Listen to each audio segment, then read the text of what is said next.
Hello there. It's not just the U-turns. The whole Liz Truss growth agenda has disappeared around the U-bend.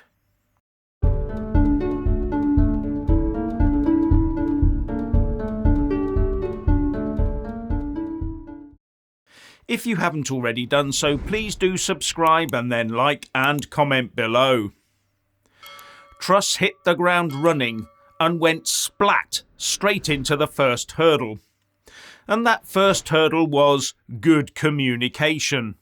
She totally failed to get her message across.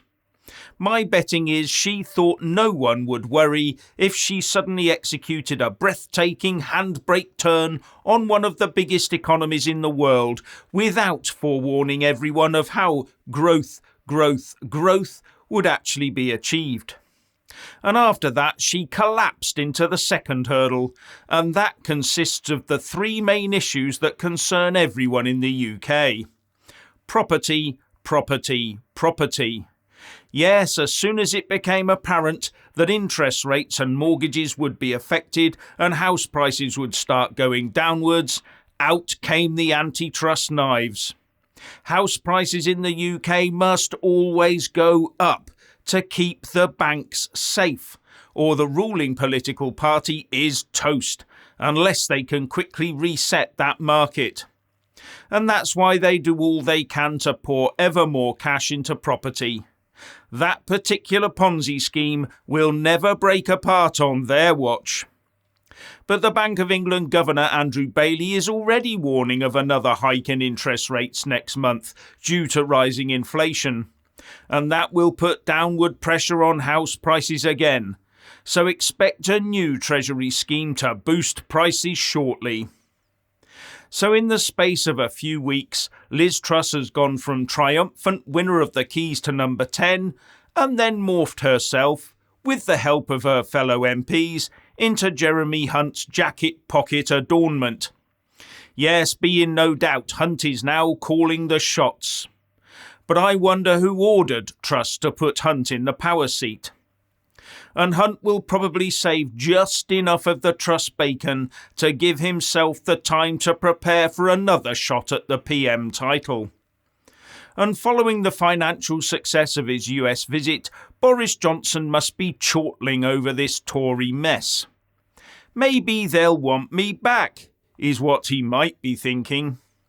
But not only has he got a rather unbalanced Privileges Committee that wants him gone sharpish to deal with, there are now questions as to whether he broke the rules over the $150,000 he earned speaking to a meeting of US insurance brokers.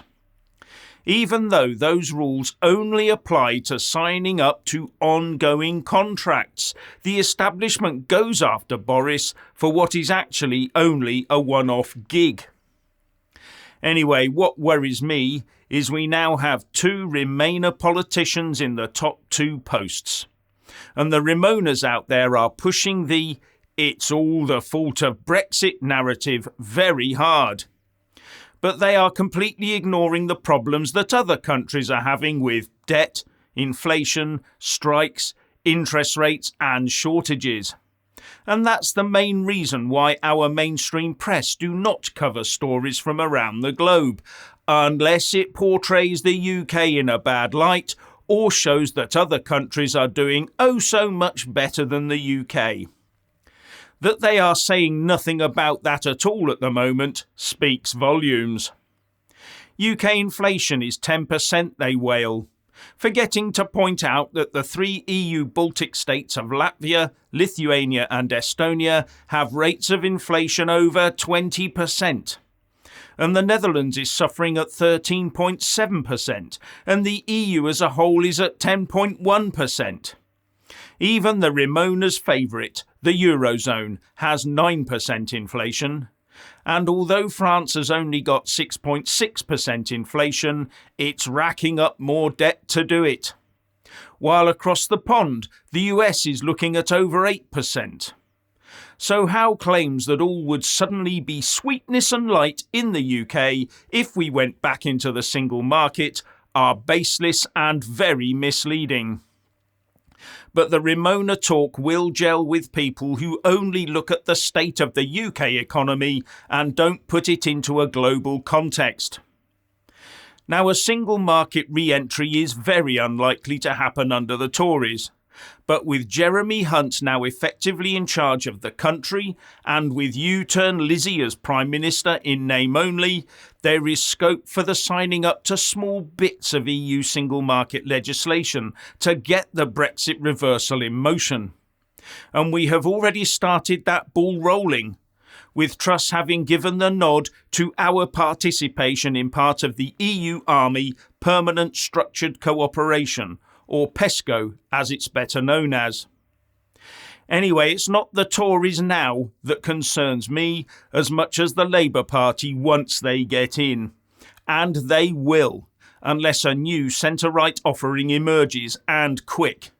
And when Labour gets in, I can see a gradual creeping increase in our subjugation to Brussels once again, as we sign up to bits of the single market over time. And remember, Starmer backed Corbyn to the hilt. He was a smarmy Brexit blocker and drops the knee at every opportunity. He is not to be trusted. Right now, his party, that has in the past spouted so lyrically about council housing, has suddenly grown an opportunistic appetite for home ownership and mortgages. Yes, they've got the property bug too. And Starmer has also jumped on the anti-fracking bandwagon, talking about earthquakes, etc. But that might bite him later if he finds he can't get the wind to blow and the sun to shine on command.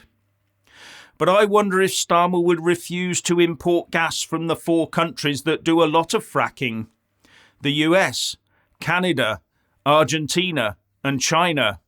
Well, the last one definitely, or with Labour almost definitely. It is a communist country after all. But we do import a lot of gas in the form of LNG from the US, where 57% of gas is fracked. So will Starmer refuse to take it on moral grounds, or will he hope that no one notices? Now, another aspect to all of this is the issue of the Red Wall Tory MPs. If things start looking a bit dicey for them on the Tory re-election front, how many of them will start having quiet words with the Starmer team with a view to crossing the floor? I would not be surprised if the Tory whips have not already got their beady eyes on them and placed some of them on some sort of traitor watch.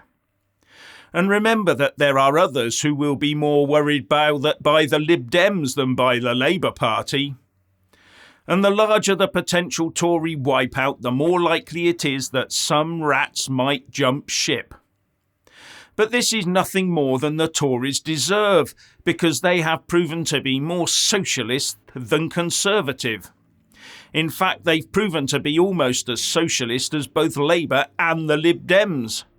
And they're too frightened to go back to sensible conservative politics. And when given a chance to do something different, they cringed. What they want to see is the continued managed decline of the UK while gradually increasing the national debt to buy off voters while they are in office and hang the future. Now, it may seem a long time ago, but Jeremy Hunt stood in the last leadership elections and he wanted to see a reduction in corporation tax to 15%.